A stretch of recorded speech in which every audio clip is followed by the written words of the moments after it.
ça, donc, pour améliorer la précision de ces empreintes, il faut évidemment pas hésiter à faire des mesures un peu plus longues, hein, c'est-à-dire quelques minutes, 5 minutes éventuellement, pour avoir des fingerprints un peu plus fiables. Voilà, il y a d'autres, on va dire, contraintes ou faiblesses dans l'algorithme, c'est que la déviation d'horloge va être sensible à des phénomènes externes qu'on ne peut pas forcément contrôler. On a parlé de la latence réseau, mais il y a aussi la température. Vous pouvez avoir des variations de l'ordre d'une partie par million pour quelques degrés, c'est-à-dire la salle dans laquelle votre machine est varie de 3 degrés. Vous pouvez avoir une variation d'une partie par million de la pente, donc de la dérive de l'horloge, okay, qui est relativement faible, hein, comme on a vu. Ça fait 1%, perte de 1% de précision quand vous augmentez la température de 3 degrés. Mais bon, c'est un petit effet quand même.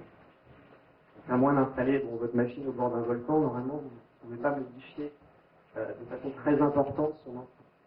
Il y a des variations aussi en fonction de l'altitude, parce que la pression va être différente, donc le quartz ne va pas vibrer de la même façon, le processeur ne va pas siffler de son flux de la même façon.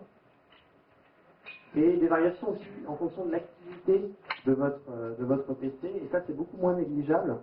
C'est comme ça qu'il y avait eu une attaque il y a 3 ans, un peu moins de 3 ans, 2 ans et demi, sur Tor, je ne sais pas si vous avez suivi ça, qui permettait en fait de désanonymiser certaines connexions Tor en examinant justement ces timestamps et en cherchant les nœuds Tor qui étaient les plus sollicités de façon à retrouver le chemin de communication au sein du réseau.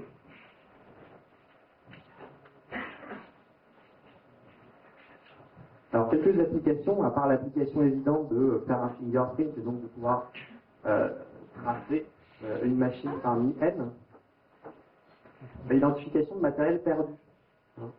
Vous pouvez calculer l'empreinte de votre propre machine, de votre laptop, de votre PC de bureau, dans le cas où vous le perdez.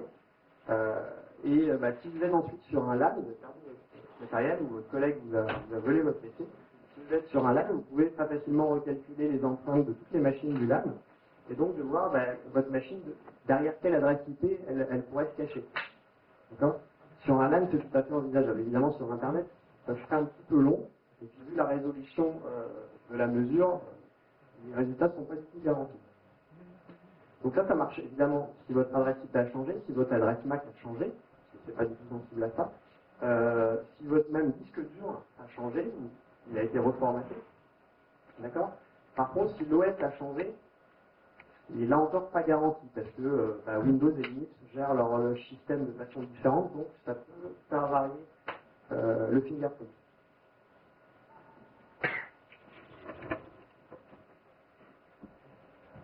Autre application, c'est la détection distance de machines virtuelles. Vous avez dans la plupart des systèmes de virtualisation une option qui permet de caler l'horloge système de vos VM à l'horloge système de la machine hot. D'accord, vous avez ça sous VMware, sous VirtualBox. Si vous activez cette option-là, en gros, les fingerprints vont être tous calés les uns aux autres, puisqu'ils vont partager en quelque sorte la même horloge système. Donc c'est une façon de voir que telle adresse IP, telle adresse IP, telle adresse IP, en fait, sont des machines virtuelles et tournent sur la même machine physique. D'accord ? D'une façon indépendante, jusqu'ici, des méthodes qui étaient relativement connues d'analyse des TPIP, on va dire. Sinon, si l'option n'est pas activée, vous pouvez trouver des fingerprints très proches pour des machines virtuelles qui sont sur la même machine physique, même si l'horloge système n'est pas synchronisée à l'horloge de la machine haute, puisque, en quelque sorte, l'horloge système des invités vont dériver, les horloges système des invités vont dériver de la machine haute. Donc toutes les VM, en fait, vont avoir le même fingerprint, un fingerprint qui pourrait par contre être différent de celui de la machine haute.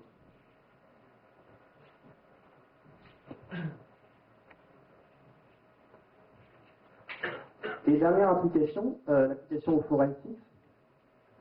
Une application intéressante puisqu'on peut faire ce calcul d'empreinte de façon complètement offline, de façon non connectée, à partir d'une capture réseau. Je capture par exemple un incident de sécurité avec un TCP dump où le bout d'un incident de sécurité, j'ai pas le début de l'attaque ni la fin, j'ai juste, on va dire, une minute avec un morceau d'attaque. À partir de ce fichier PCAP de capture, je vais pouvoir calculer une empreinte, l'empreinte de l'attaquant, et ensuite le rechercher sur le LAN, y compris donc s'il a changé son adresse IP, son adresse MAC, s'il a changé de disque dur.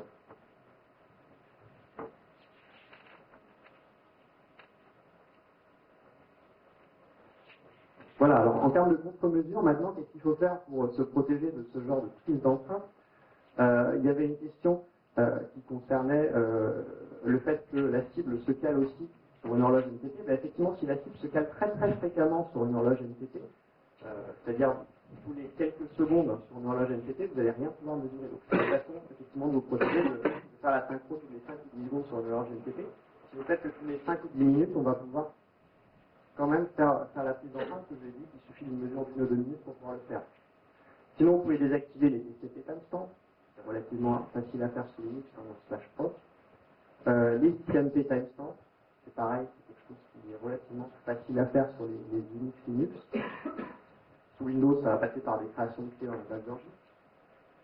Et puis on peut faire aussi cette prise d'empreinte sur tous les services applicatifs, parce que Apache, par exemple, propose dans ses entêtes HTTP une entête date, dans laquelle vous avez la date du système, et donc leur système. Bien que la résolution ici soit d'une seconde, ça permet quand même de faire un fingerprint. Donc on peut aussi penser à désactiver tout ce qui est date